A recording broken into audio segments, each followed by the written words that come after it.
तेजस classes में आपका स्वागत है। बिहार एसएससी प्रथम इंटर स्तरीय मुख्य परीक्षा का ये 51वां मॉक टेस्ट है। इससे पहले हम लोग 50 मॉक टेस्ट डिस्कस कर चुके हैं। अगर आप उन वीडियोस को नहीं देखे हो तो डिस्क्रिप्शन में लिंक है, जाकर उन वीडियोस को भी देख लो, या प्लेलिस्ट में जाके आप सबका प्लेलिस्ट बनाया हुआ है, जाकर उन वीडियोज़ को जरूर देखो। ठीक है, PDF के लिए आपको टेलीग्राम चैनल ज्वाइन करना पड़ेगा।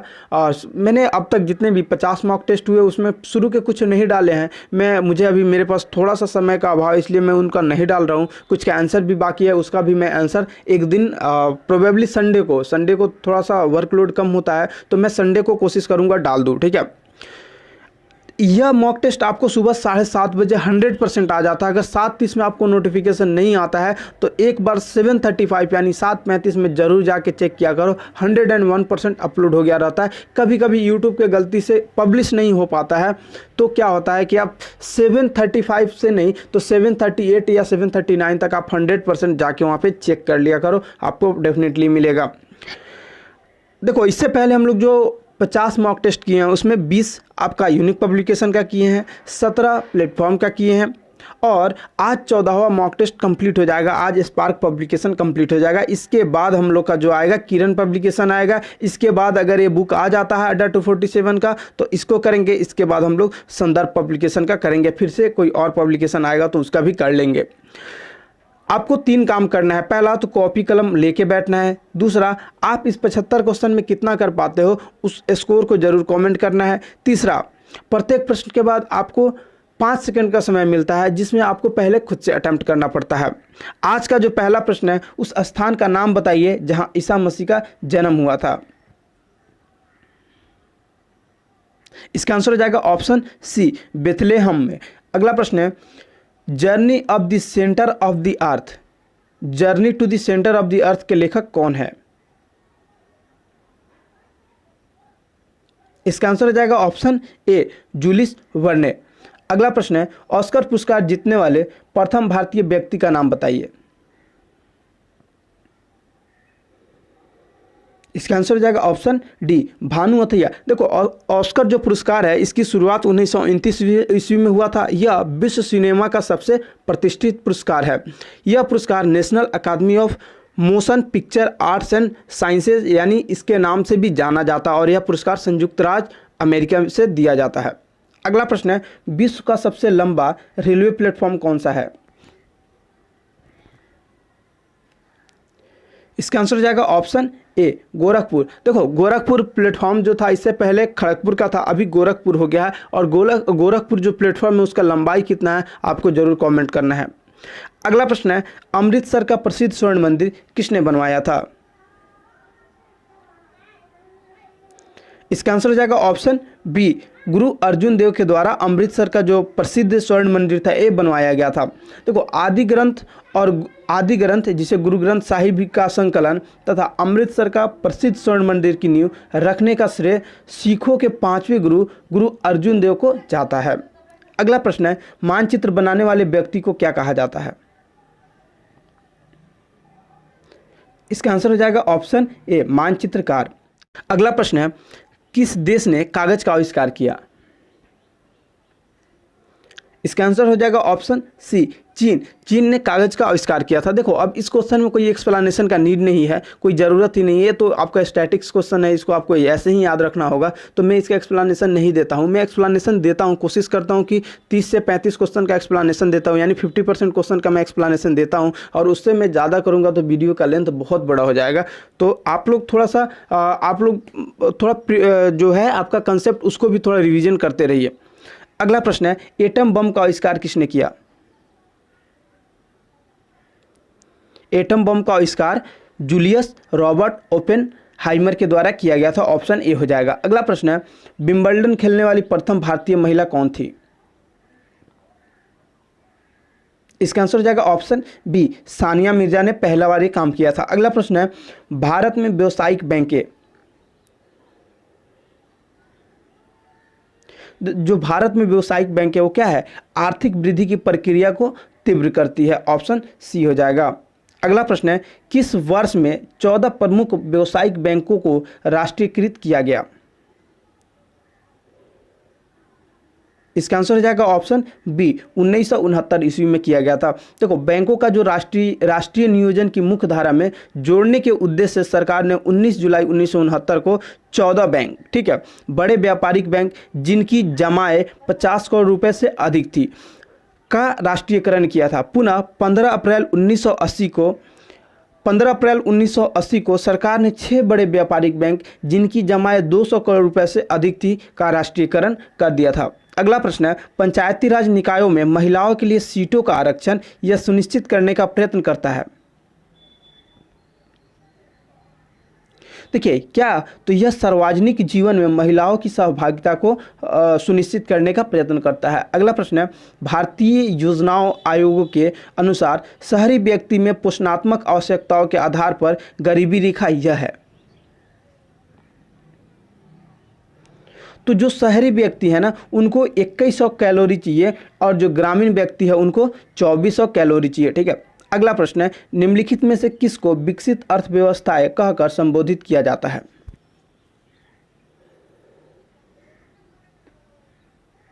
इसका आंसर हो जाएगा ऑप्शन सी उच्च एचडीआई श्रेणी वाले देश। अगला प्रश्न है,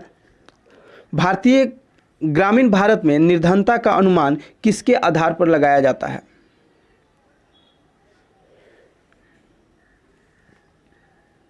देखिए, निर्धनता बोले तो फिर से मैं ग्रामीण क्षेत्र का बात कर रहा हूं। मैं अभी बताया 2400 कैलोरी, तो 2400 कैलोरी प्रतिदिन या 447 रुपया प्रति माह, इसके आधार पर हम लोग निर्धनता का क्या अनुमान लगाते हैं।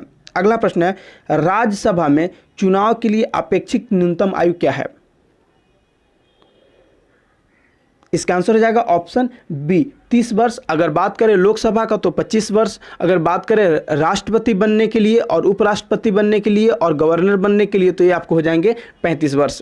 अगला प्रश्न है, ऋग वैदिक काल में ग्राम प्रमुख को क्या कहा जाता था। इसका आंसर हो जाएगा ऑप्शन सी ग्रामीणी कहा जाता था। अगला प्रश्न है, लोधी राजवंश का अंतिम शासक कौन था। लोधी राजवंश का अंतिम शासक कौन था। इसका आंसर हो जाएगा ऑप्शन डी इब्राहिम लोदी। देखिए, इब्राहिम लोदी और बाबर के बीच युद्ध होता है 1526 में, जिसको पानीपत युद्ध का नाम दिया जाता है। उस युद्ध में क्या होता है, इब्राहिम लोदी हार जाता है और वहाँ से मुगल काल का स्थापत्य हो जाता है। जिस युद्ध में इसका हारने का मेन रीजन था कि सैनिक कुशलता बाबर के साथ ज़्यादा था। उनके पास सैनिक कम थे लेकिन सैनिक कुशलता ज़्यादा था, ठीक है। और उसने तोपखानों का प्रयोग पहली बार उस टाइम किया था। अगला प्रश्न है, यूरोप में किसी अन्य भविष्य की क्रांति को रोकने के लिए किया गया युद्धोत्तर चतुराष्ट्र सहसंबंध किसके द्वारा शुरुआत किया गया था। इसका आंसर हो जाएगा ऑप्शन सी ईटो वॉन बिस्मार्क के द्वारा किया गया था। अगला प्रश्न है, इंद्र के हाथी का क्या नाम है। तो इंद्र के हाथी का नाम एरावत है। अगला प्रश्न है, जार निकोलस द्वितीय की पत्नी अलेक्जेंडा किस मठावासी के वशीभूत थी। इसका आंसर जाएगा ऑप्शन बी रसपुतनी के। अगला प्रश्न है, भारत में आरटीआई अधिनियम कब लागू हुआ। इसका आंसर जाएगा ऑप्शन सी 15 जून 2005 को। अगला प्रश्न है, मानव अधिकारों की विश्वव्यापी घोषणा पर कब हस्ताक्षर हुए थे। इसका आंसर जाएगा ऑप्शन सी 10 दिसंबर 1948 को। अगला प्रश्न है, नीति आयोग का अध्यक्ष चेयरमैन कौन है। इसका आंसर हो जाएगा ऑप्शन बी। देखिए, ये प्रधानमंत्री जी जो होते हैं ना, यही नीति आयोग के चेयरमैन होते हैं। 1 जनवरी 2015 को केंद्र सरकार ने 65 वर्ष पुरानी योजना आयोग के स्थान पर नीति आयोग, यानी नीति आयोग का फुल फॉर्म क्या होता है, NITI। देखिए, NITI नीति, यही होता है नीति आयोग। तो national institution for transforming India आयोग का गठन किया। नीति आयोग केंद्र और राज्य स्तरों पर सरकार के नीति के प्रमुख कारकों के संबंध में प्रासंगिक, महत्वपूर्ण एवं तकनीकी परामर्श उपलब्ध कराएगा। इसका यही मेन का। अगला प्रश्न है, भारत में कौन सा परमाणु शक्ति स्टेशन पूरा तरह से देशज रूप से बनाया गया। देशज रूप बोले तो देसी, एकदम देसी, अपने जिसको हम बोलते हैं ना स्वदेशी, जिसको बोलते हैं, उस रूप पे बनाया गया है। इसका आंसर हो जाएगा ऑप्शन ए कलपक्कम। अगला प्रश्न है, जब कोई चर्म उद्योग अपने अपशिष्ट को नदी में बहाकर जल प्रदूषण पैदा करता है तो स्वास्थ्य जोखिम पर लगने वाली लागत को कहते हैं। इसका आंसर जाएगा ऑप्शन बी, सामाजिक लागत बोलते हैं। अगला प्रश्न है, किसने कहा था संसदीय लोकतंत्र का अर्थ है एक व्यक्ति और एक मत?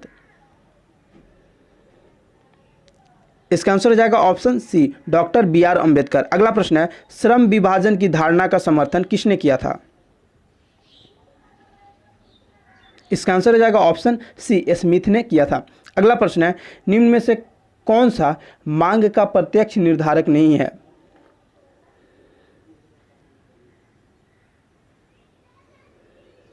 इसका आंसर हो जाएगा ऑप्शन ए। देखिए, मांग का आपको प्रत्यक्ष निर्धारक नहीं है, मैं आपको बताता हूं। चलो, स्वाद अगर खराब कर दोगे तो मांग आपका घट जाएगा ना, और स्वाद अच्छा कर दोगे तो मांग बढ़ जाएगा ना। तो स्वाद क्या है? मांग का निर्धारक है। मूल्य, ठीक है, मूल्य, जिस मूल्य पे आप बेच रहे हैं उसको आप बढ़ा दोगे तो आपका मांग कम हो जाएगा, और मूल्य को कम कर दोगे तो मांग आपकी बढ़ जाएगी। तो ये भी निर्धारक हो गया। आय, हाँ भाई, आय होगा। आय क्यों नहीं होगा? क्योंकि अगर आपके पास इनकम नहीं रहेगा तो आप उतना मटेरियल कहाँ से लगाओगे? तो इसलिए तीनों निर्धारक है, बचत से कोई रिलेटेड नहीं है। ठीक है, बचत कोई संबंध नहीं दर्शाता। अगला प्रश्न है, कौन सा अनुच्छेद संसद को राज्य सूची के विषय पर कानून बनाने का अधिकार देता है?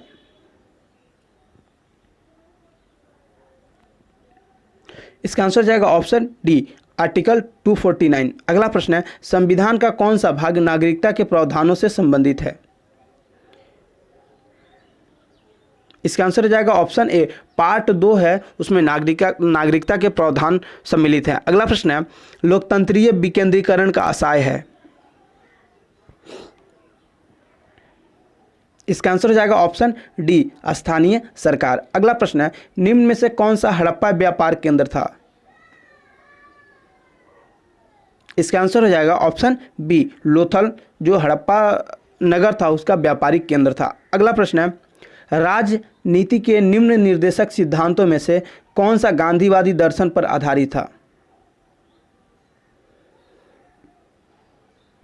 इसका आंसर हो जाएगा ऑप्शन ए, ग्राम पंचायतों का आयोजन जो था वो गांधीवादी दर्शन के आधारित था।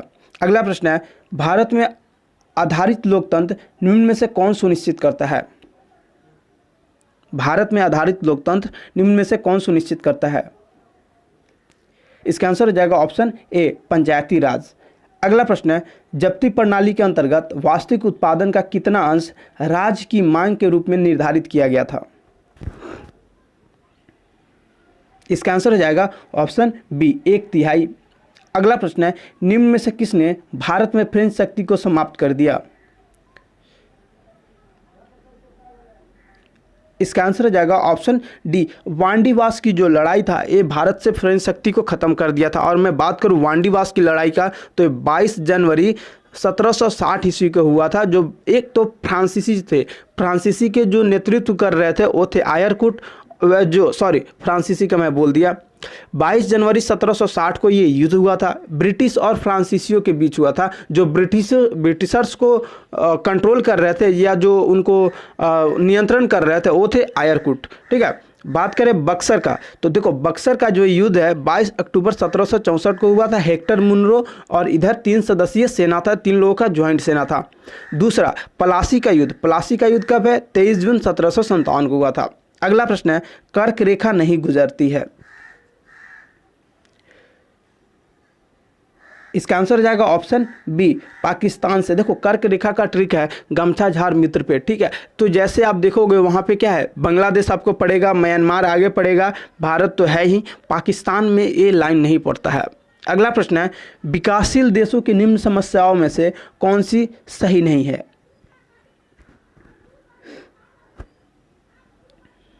देखिए, विकासशील देश है उसको प्रौद्योगिक विकास का निम्न स्तर, ये स्टेटमेंट बिल्कुल सही है, निम्न स्तर है।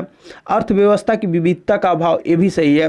वृद्धावस्था वाली आबादी का उच्च अनुपात, नहीं, देखिए ये गलत नहीं है, इससे आप विकसित और विकासशील का नहीं कर सकते हो। तो ऑप्शन जो सी है ये मेरा सही आंसर होगा, चूंकि ऑप्शन सी का स्टेटमेंट गलत है। और दुर्बल औद्योगिक आधार, ये भी सही है, ये स्टेटमेंट भी सही है।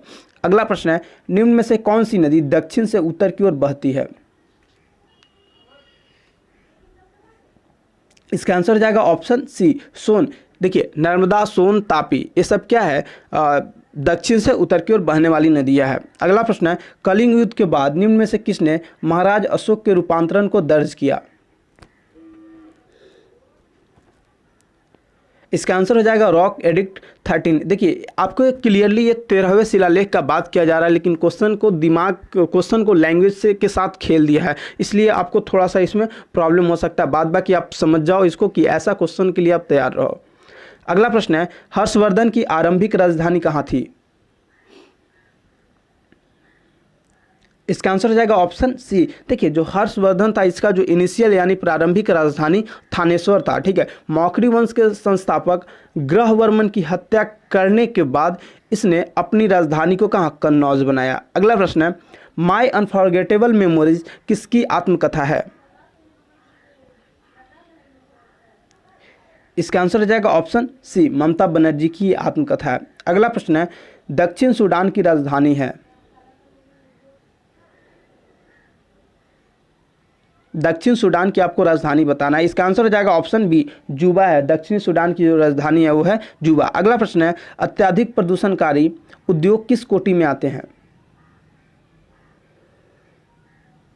इसका आंसर हो जाएगा ऑप्शन बी ये लाल यानी रेड जोन में आते हैं। अगला प्रश्न है ऑस्ट्रेलिया में प्रभंजन हरिकेन का एक अन्य नाम है? इसका आंसर हो जाएगा ऑप्शन बी विल्ली विल्ली। अगला प्रश्न है व्यर्थ भूमि के अंतर्गत अधिकतम क्षेत्र वाला राज्य है? इसका आंसर जाएगा ऑप्शन डी जम्मू और कश्मीर। ये अब राज्य नहीं रह गया है, यहाँ पे राज्य जो लिखा गया है यहाँ पे केंद्र शासित प्रदेश हो जाएगा यानी यूटी हो जाएगा। क्या है ये, जम्मू और कश्मीर हो जाएगा। अगला प्रश्न है करगम कहाँ का लोक नृत्य है? करगम कहाँ का लोक नृत्य है आपको ये बताना है। इसका आंसर जाएगा ऑप्शन बी करगम तमिलनाडु का लोक नृत्य है। अगला प्रश्न है निम्न विख्यात खिलाड़ियों में से राजीव गांधी खेल रत्न पुरस्कार पाने वाला पहला व्यक्ति कौन था? इसका आंसर जाएगा ऑप्शन बी विश्वनाथन आनंद। इसको तो याद ही रखना, मैंने कितना बार सेट में करा दिया है। अगला प्रश्न है हीरा है, हीरा क्या है, शुद्ध कार्बन होता है, ऑप्शन बी हो जाएगा। अगला प्रश्न है यूरिया एक क्या है? तो यूरिया एक अजैव उर्वरक है, ऑप्शन डी हो जाएगा। अगला प्रश्न है कौन सा वृक्ष पार्किंसन रोग का उपचार करने की औषधि का एक स्रोत है? इसका आंसर हो जाएगा ऑप्शन सी कठलता। अगला प्रश्न है सीओ में कार्बन और ऑक्सीजन किस अनुपात में संयुक्त है? देखिए सी का परमाणु संख्या कितना होता है? तो सी का आपको परमाणु संख्या 6 होता है, तो 6 है तो इसका परमाणु भार 12 हो जाएगा। देखो जो ऑड और इवन का बात है, जो 2 4 6 8 है ना नंबर, उसका जो 2 4 6 8 परमाणु संख्या है उसका परमाणु भार निकालने के लिए आपको कुछ भी नहीं करना होता है, 2 से गुना कर देना होता है। जैसे ये 6 है तो इसका परमाणु भार कितना हो जाएगा? 12 हो जाएगा। ऑक्सीजन का कितना होता है? 8 होता है, इसका परमाणु भार कितना हो जाएगा? 16 हो जाएगा। लेकिन जो विषम संख्या होता है उस जो ऑड नंबर होता है उसमें 2 से गुना करके 1 जोड़ दोगे। जैसे कोई 7 होगा तो 7 दूना 14 1 15 उसका परमाणु भार हो जाएगा।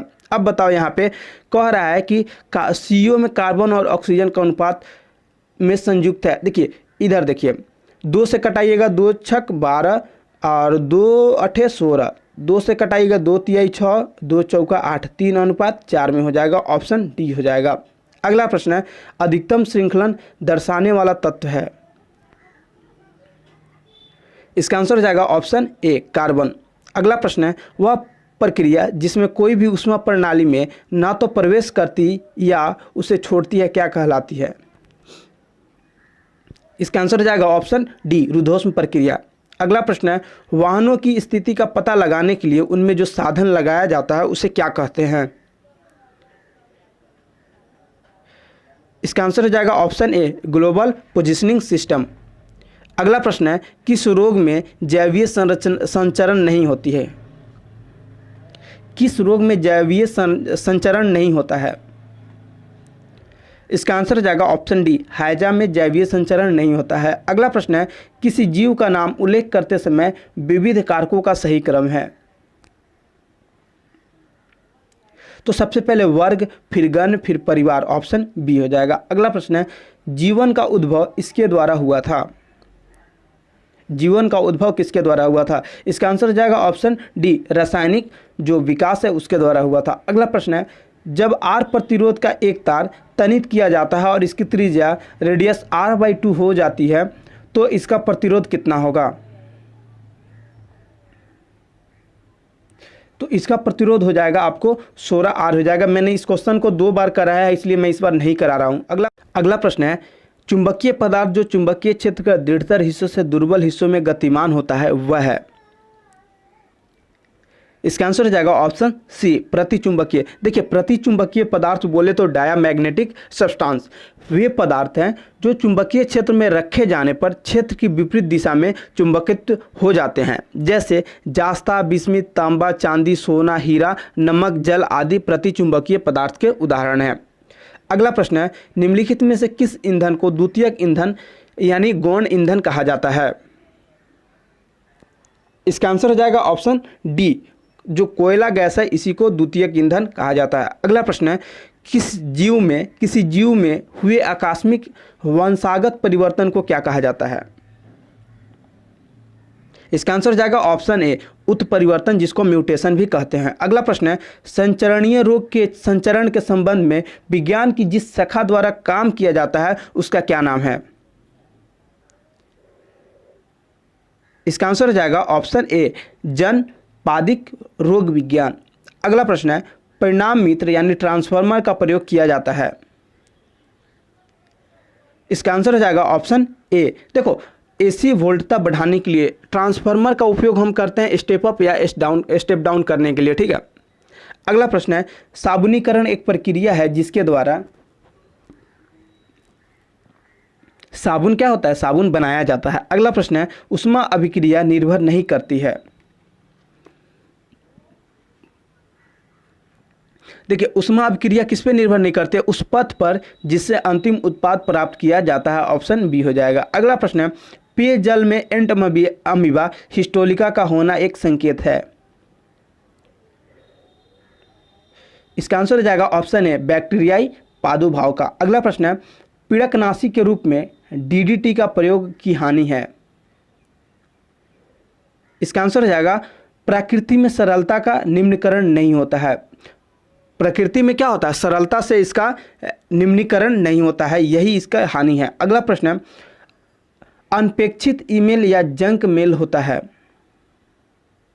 तो इसको बोलते हैं क्या? स्पैम, ऑप्शन सी हो जाएगा। 71 का ऑप्शन सी हो जाएगा। अगला प्रश्न है, निम्न में से कौन सा प्राकृतिक बहुलक है? तो प्राकृतिक बहुलक बोले तो ऑप्शन बी आपको सेलुलोज हो जाता है। अगला प्रश्न है, ताप उत्क्रमण होता है यानी हीट रिवर्सल होता है, ऑकर्स होता है कब? इसका आंसर हो जाएगा ऑप्शन बी, ऋणात्मक ह्रास दर पर। अगला प्रश्न है, जैव उर्वरक कौन सा है? इसका आंसर हो जाएगा ऑप्शन बी, जो स्टरडे का क्वेश्चन था यानी मॉक टेस्ट 50 का जो क्वेश्चन ऑफ द डे का आंसर होगा, पादपों द्वारा अवशेषित जल का अतिरिक्त अंश किसके द्वारा बाहर निकाला जाता है? तो आपका हो जाएगा वाष्पोत्सर्जन, ठीक है। ऑप्शन डी करेक्ट हो जाएगा। आप लोगों में से बहुत लोगों ने इसका आंसर करेक्ट दिया था। बहुत अच्छा लगता है जब आप लोग थोड़ा हार्ड क्वेश्चन को भी इस तरह से आंसर दे। तो मैक्सिमम लोग, मैं बोल रहा हूँ 99 या 100% लोगों का आंसर करेक्ट था। जो आज का क्वेश्चन ऑफ द डे है, ACTH हार्मोन स्रावित होता है। आपको क्या करना है, इस क्वेश्चन का आंसर कमेंट करके बताना है। इस वीडियो को अपने दोस्तों तक जरूर पहुंचाइए ताकि वो लोग भी सिलेक्शन से वंचित ना रहे, उन लोगों का भी सिलेक्शन हो जाए, ठीक है। आप भी जॉब कीजिए, आपके दोस्त भी जॉब करेंगे तो कितना अच्छा लगेगा। इसलिए इस वीडियो को अपने दोस्त तक जरूर पहुंचाइए। आज के लिए इतना ही, मिलते हैं हम लोग अगले वीडियो।